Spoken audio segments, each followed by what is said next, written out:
Ave Cristo, pelo Espírito Emmanuel. Psicografia Francisco Cândido Xavier. Segunda parte.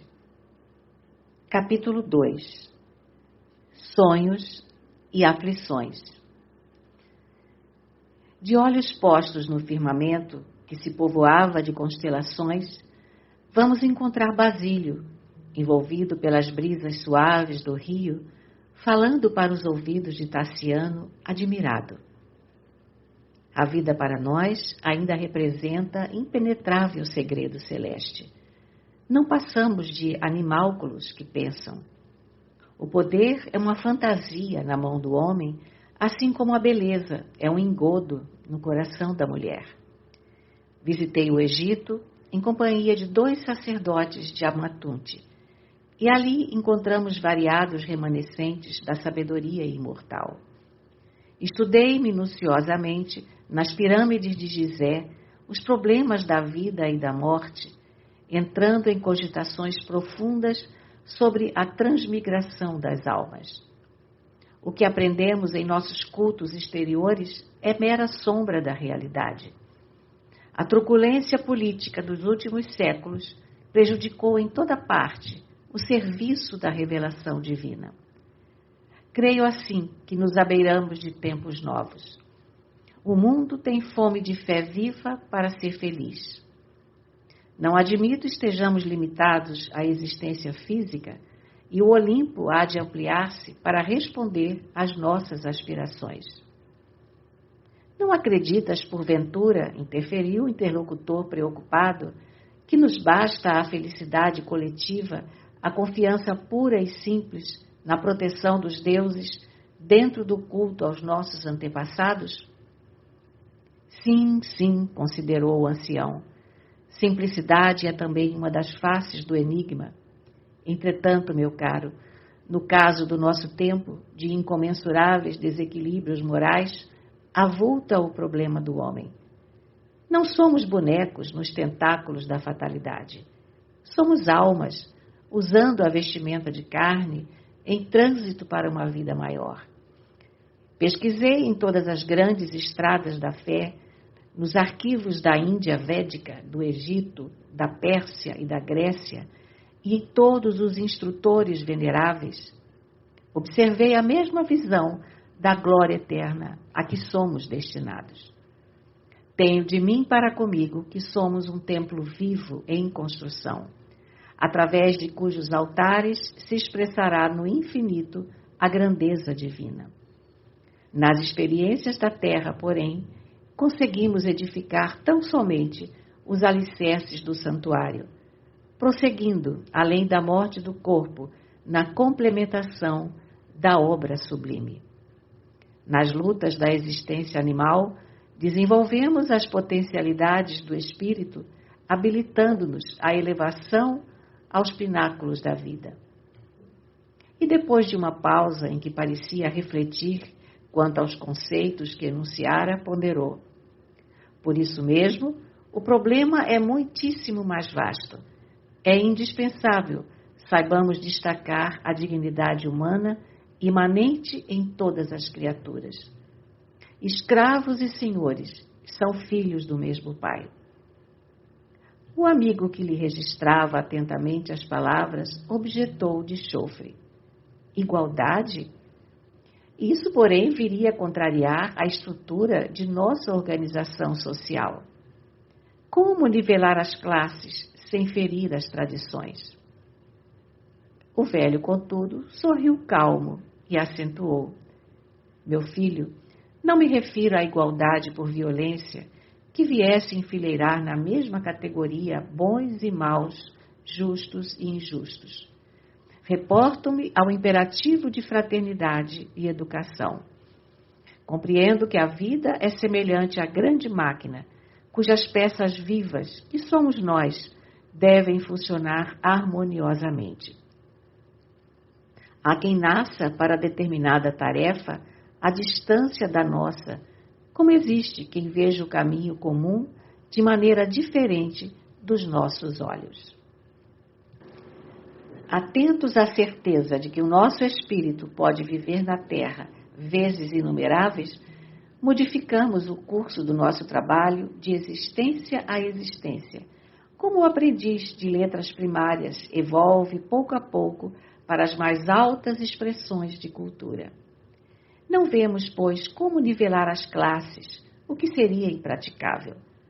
O esforço pessoal e o mérito resultante são fronteiras naturais entre as almas, aqui e além. A hierarquia existirá sempre como sustentáculo inevitável da ordem. Cada árvore produz segundo a espécie a que se filia e cada qual merece mais ou menos estima segundo a qualidade dessa mesma produção. Substituamos assim as palavras senhores e escravos por administradores e cooperadores e talvez atinjamos o necessário equilíbrio em nosso entendimento. Buscando suavizar o diálogo, o ancião fez pequeno intervalo e acrescentou sorridente: precisamos de mais humanidade para sermos realmente humanos. Não é justo o cativeiro da sensibilidade e da inteligência, e a fim de que o nosso mundo se adapte à perfeição que o espera, é imprescindível tenhamos bastante coragem de raciocinar em termos diversos daqueles que vão regendo a nossa jornada coletiva de milênios para cá. As condições de luta e aprendizado na Terra alterar-se-ão totalmente quando compreendermos que somos irmãos uns dos outros.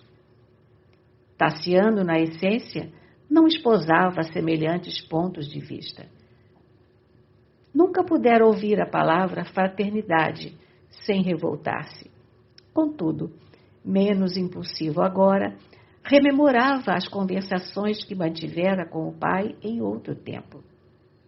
Basílio era um autêntico sucessor de Quinto Varro. Admitiu que o novo amigo estaria igualmente impregnado da mística dos nazarenos, mas detestava ainda o cristianismo para fazer qualquer pergunta. Para ele, as divindades olímpicas deveriam ser obrigatoriamente objeto de exclusiva adoração. Anos antes, teria explodido em considerações rudes e contundentes, mas o sofrimento moral lhe havia alterado o modo de ser e, no fundo, não desejava desfazer tão bela amizade. Por essa razão, procurou desviar o entendimento e, fixando-o no aspecto filosófico, inquiriu: julgas então que já vivemos outras vidas? Que já respiramos juntos em outros climas? O velho bem-humorado afirmou convicto: não tenho qualquer dúvida, e assevero ainda mais que ninguém se encontra sem objetivo. A simpatia ou a antipatia não se fazem num minuto. São obras do tempo. A confiança com que nos entendemos, os laços de afeição que nos aproximam desde ontem, não constituem simples eventualidade. O acaso não existe. Certamente, forças superiores e intangíveis nos reúnem de novo para algum trabalho a realizar. Procedemos do passado, assim como o dia de hoje é a continuação do dia de ontem, na sequência das horas. Na Terra, experimentamos e somos experimentados, em marcha constante para outras esferas, e de mundo em mundo, como de degrau a degrau, alcançaremos a gloriosa imortalidade. As considerações transcendentes, de certo, iriam longe. Mas Lívia e Blandina surgiram, de súbito, e os convidaram prazenteiras para um leve repasto de frutas e refrescos. Os dois amigos aqueceram contentes. Taciano, naquela segunda noite de palestra, mostrava-se mais alegre, mais expansivo. Reportou-se ao contentamento da filhinha na expectativa de afeiçoar-se mais intimamente à mestra e comentou os planos que ele mesmo delineara feliz. Basílio passaria a residir numa casa próxima da Vila Vetúrio, onde o afinador encontraria amplos recursos para instalar-se condignamente com a filha. Estariam todos, desse modo, em permanente comunhão. E o entusiasmo, que é sempre o responsável pelos milagres da alegria, materializou o projeto sem perda de tempo. Numa semana, verificou-se a desejada alteração.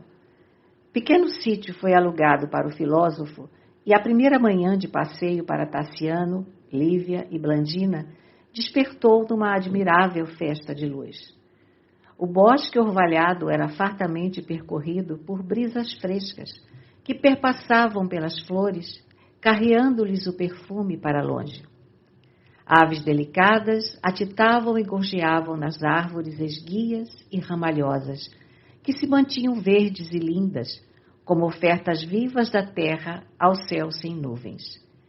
Enquanto a menina, corada de sol, perseguia curiosa um grupo de borboletas, Tassiano parou à frente de um ninho cheio de filhotes em plumes e, mostrando a companheira de excursão, exclamou emocionado: "Quanta alegria nesta família feliz!" A moça contemplou o quadro com grande enlevo e concordou contente. A natureza é sempre um livro divino.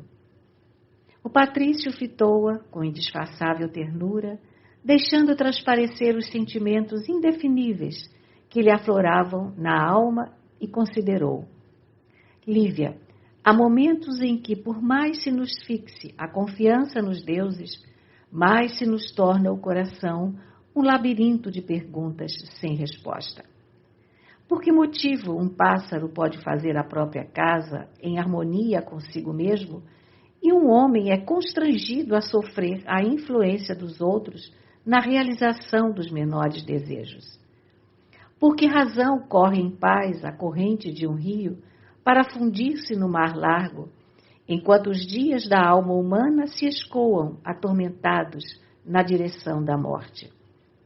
Haverá mais clemência nas divindades imortais para os seres inferiores? Seremos, porventura, consciências caídas no integral esquecimento de si próprias, algemadas à terra para serviços de purgação? A jovem que se conturbara ante a chama afetiva que lhe resplendia no olhar, pronunciou alguns monossílabos, evidenciando o propósito de modificar a conversação. Mas Tassiano, encorajado com o rubor espontâneo que assomara a face da interlocutora, prosseguiu carinhosamente. Sempre admiti que as tradições familiares devem nortear os nossos sentimentos. Casei-me por isso em obediência a elas e dentro delas formei a pequena família que me segue os passos. Procurei na esposa que os deuses me trouxeram uma irmã para a viagem no mundo. Supunha que o amor, tal como vemos na existência comum, gerando tantos crimes e tantas complicações, não passasse de mero impulso plebeu nas almas menos afeiçoadas à dignidade social. Sinceramente, não surpreendi em Helena a amiga que meu espírito aguardava. Tão logo se nos fez mais íntima a experiência em comum, percebi a distância moral em que nos situávamos. Contudo, nela encontrei amorosa mãe para minhas filhas e conformei-me. O moço esboçou amargo sorriso e continuou: a vida não foi feita de encomenda para nós, de vez que somos subordinados dela com o dever de aproveitar-lhe as lições. Cerrei assim as portas do ideal e passei a existir como tantos outros existem, apagando em mim mesmo qualquer despertamento do coração. Agora, porém, que nos vimos, tenho noites mal dormidas. Penso em alguma surpresa da sorte que me faculte a felicidade de aproximar-me de ti com liberdade bastante para oferecer-te o que tenho. É pouco, bem sei, mas é o coração inteiro que deseja restaurar-se para ver-te feliz. Tenho imaginado uma vida nossa, essencialmente nossa, à distância deste sítio, onde muitas recordações aflitivas me hipergastam a alma. Levaríamos conosco Blandina e teu pai, afastando-nos de tudo que possa alterar o ritmo de nossa aventura. Mas seria justo imaginar um plano tão arrojado sem ouvir-te? O moço fitou-a com enternecimento, ansioso por verificar-lhe o estado d'alma, notando-lhe a ternura dos olhos marejados de lágrimas que não chegavam a cair. Conhecemo-nos há alguns dias, prosseguiu o moço romano sensibilizado. Entretanto, guardo a impressão de que somos velhos amigos. Minha esposa e a primogênita, que se afinam imensamente uma com a outra, demorar-se-ão largo tempo em Roma. Não desejo acusá-las de ingratidão, mas tenho razões para supor que ambas não registrariam por muito tempo a ausência de Blandina e a minha própria ausência. Somos em casa 2 pessoas colocadas à margem.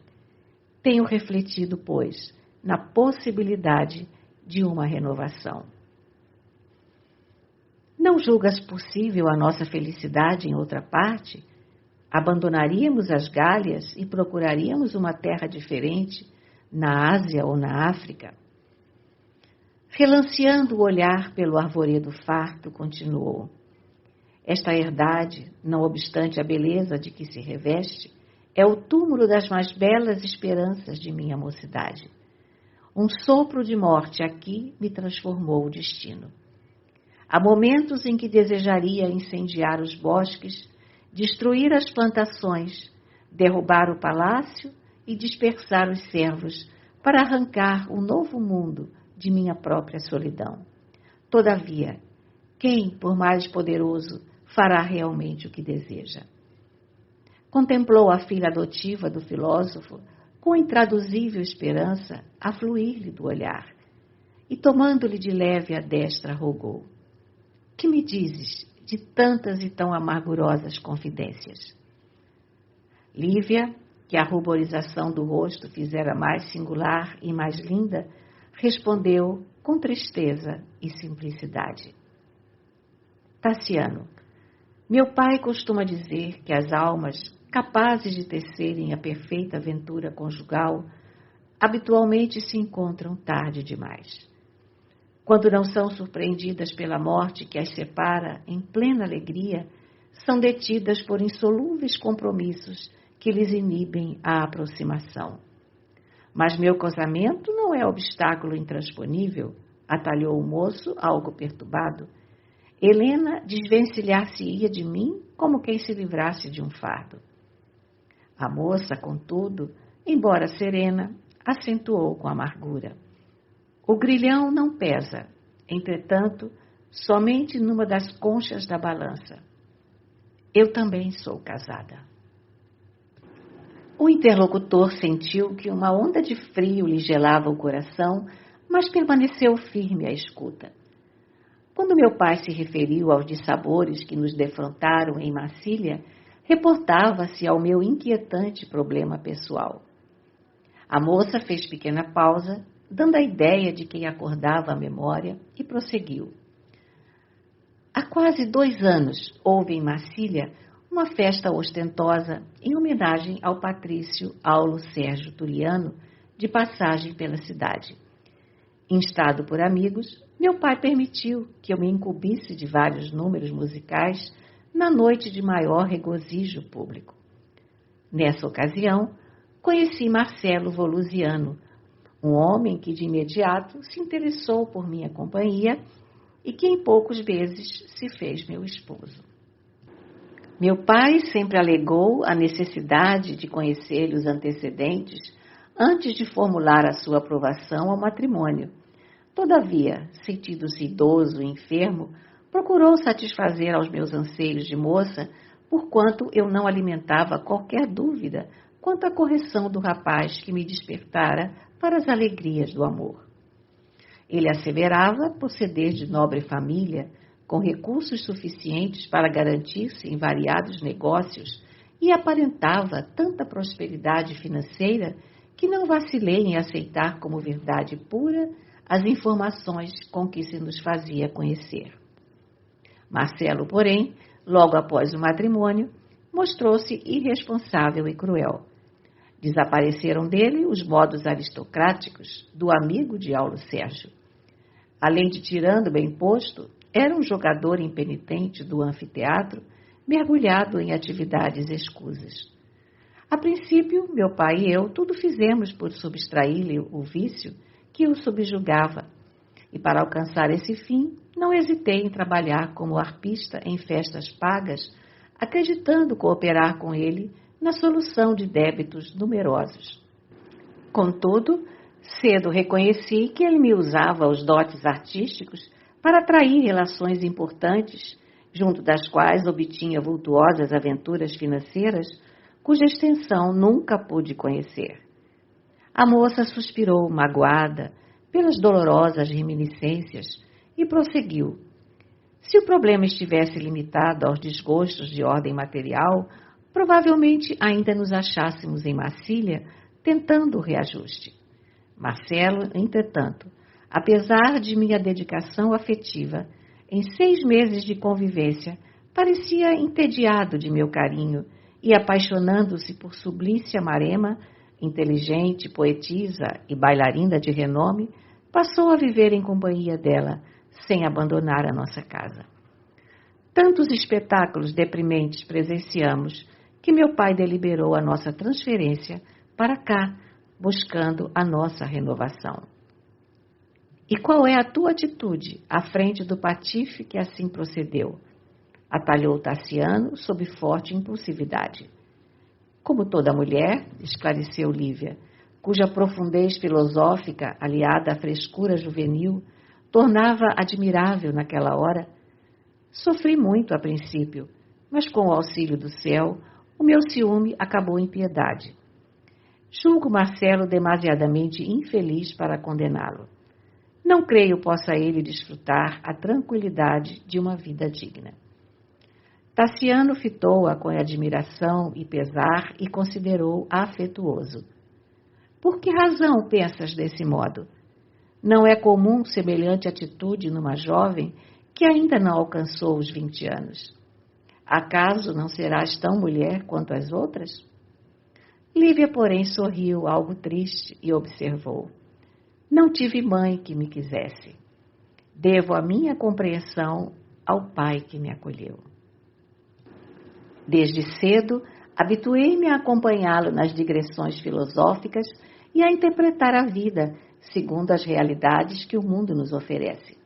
Na época em que quase todas as meninas estão perturbadas pela ilusão, fui conduzida à responsabilidade e ao trabalho. Em Massília, tudo nos custou caro ao esforço pessoal, e por isso aprendi que não atingiremos a paz sem desculpar os erros alheios que em outras circunstâncias poderiam ser nossos.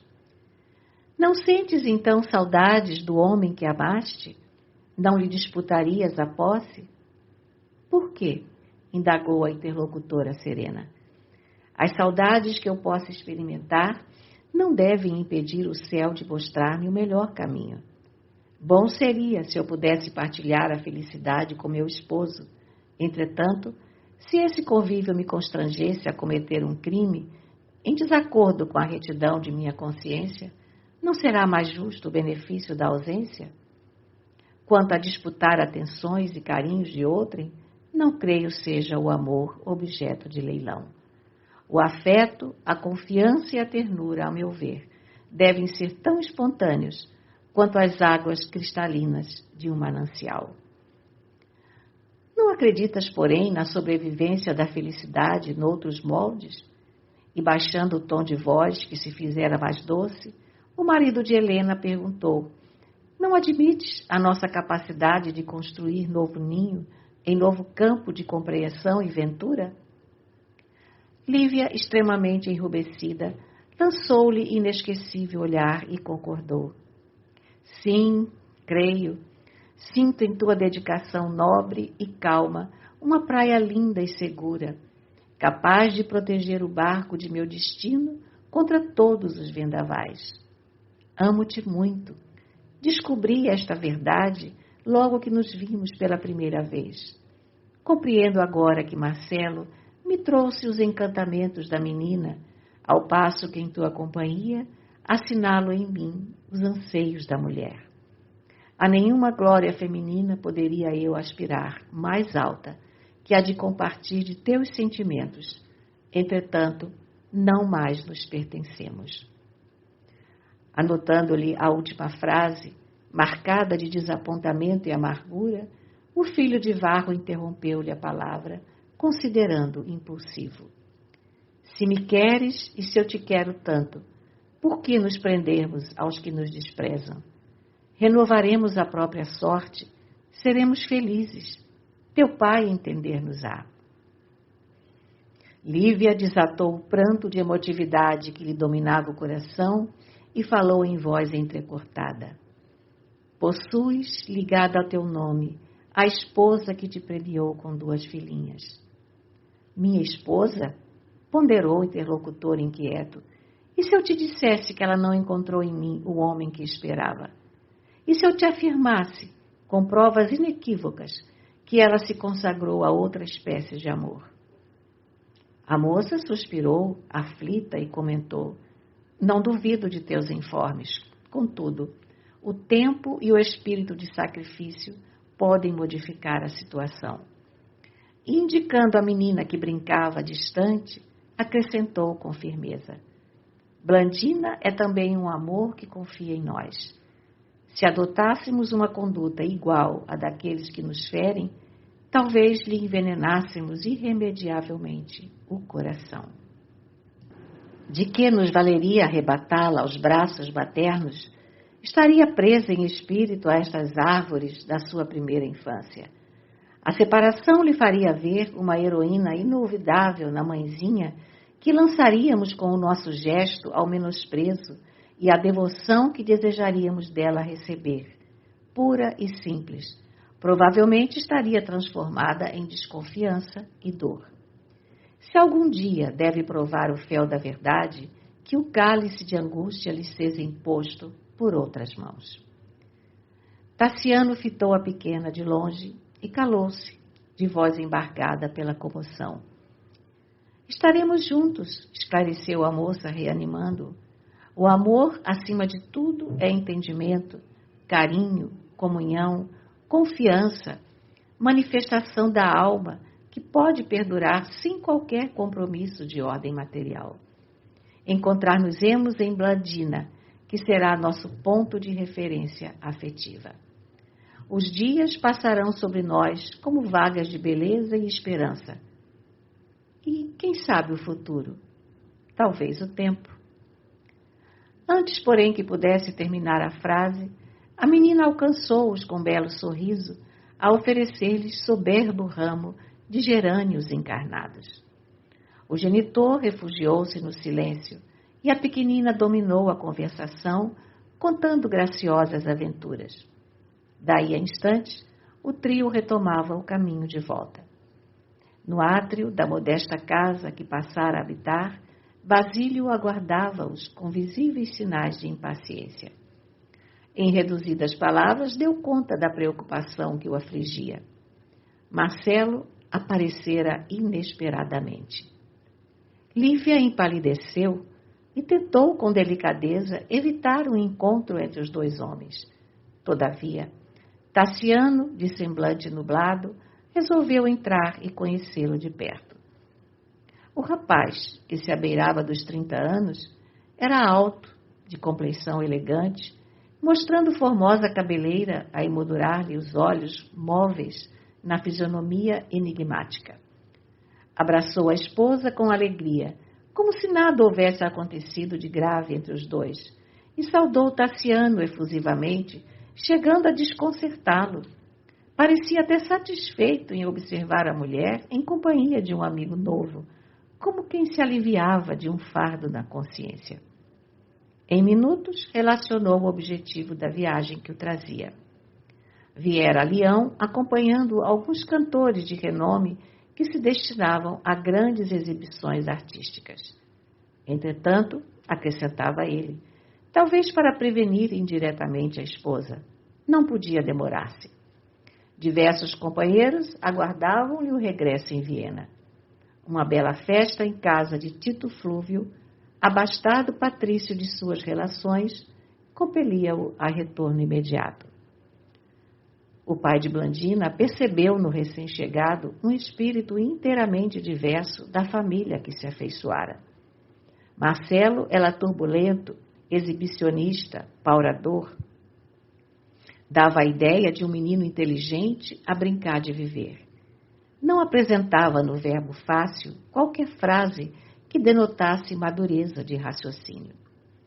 Trazia a mente apaixonada pelos assuntos do anfiteatro, do qual era frequentador inveterado.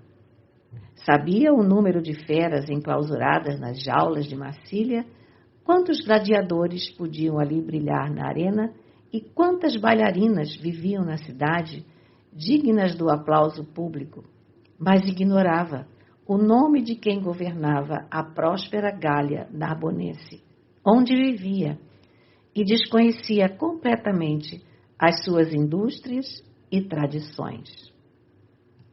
Tassiano, que o escutava a princípio com disfarçado rancor, depressa lhe reconheceu a fatuidade e passou a examiná-lo com mais calma e menos severidade.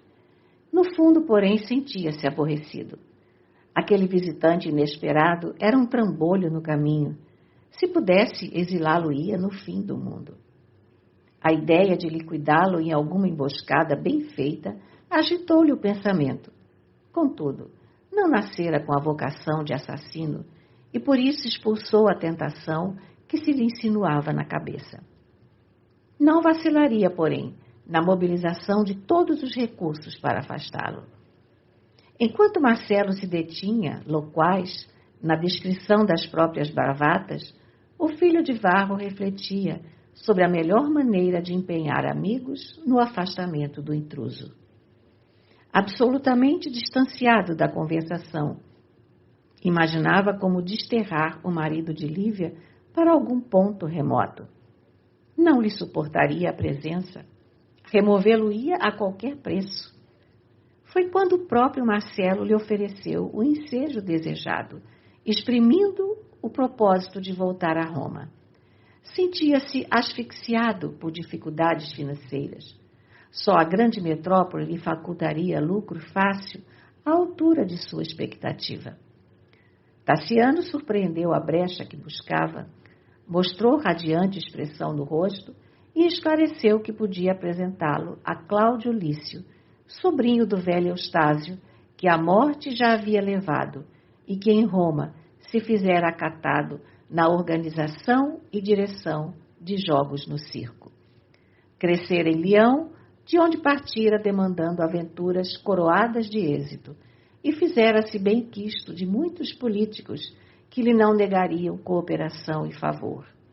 Marcelo, de certo, encontraria excelente colocação para os seus dotes intelectuais, orientando artistas diversos. Havia tanta segurança na palavra do novo amigo que o genro de Basílio, entusiasmado, lhe aceitou a proposta sem hesitar. Expressiva mensagem foi escrita. O filho de Quinto Varro pedia ao companheiro de mocidade ocupasse o recomendado em algum encargo rendoso e condigno.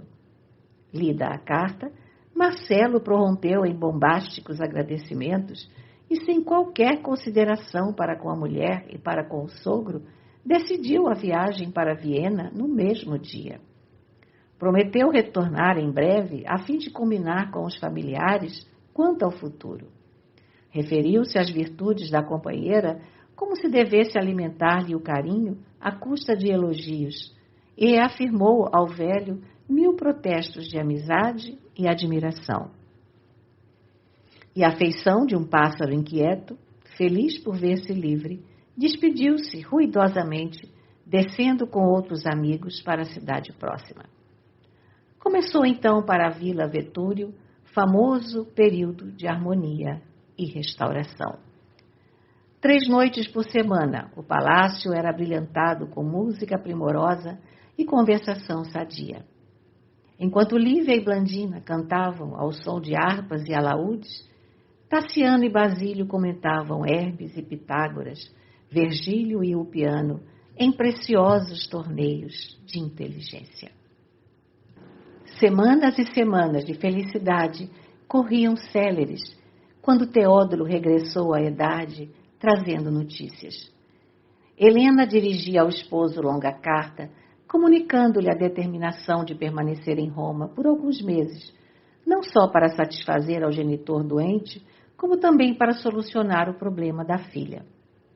Galba, fatigado de prazeres, parecia disposto a desposar Lucila. Era simples questão de tempo. Tassiano não prestou maior atenção ao assunto e passou a dispensar ao preposto de Opílio glacial tratamento. Teódulo percebeu-lhe a frieza e jurou vingar-se.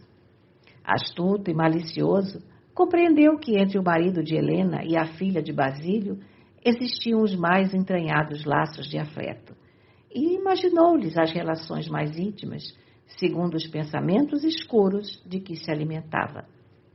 Absteve-se de qualquer visita pessoal ao filósofo, mas ciente de que o velho e a jovem se ausentavam de casa uma noite por semana, com destino ignorado, acompanhou-os sutilmente certa feita, vindo a saber que ambos eram cristãos, frequentando discretamente o culto detestado.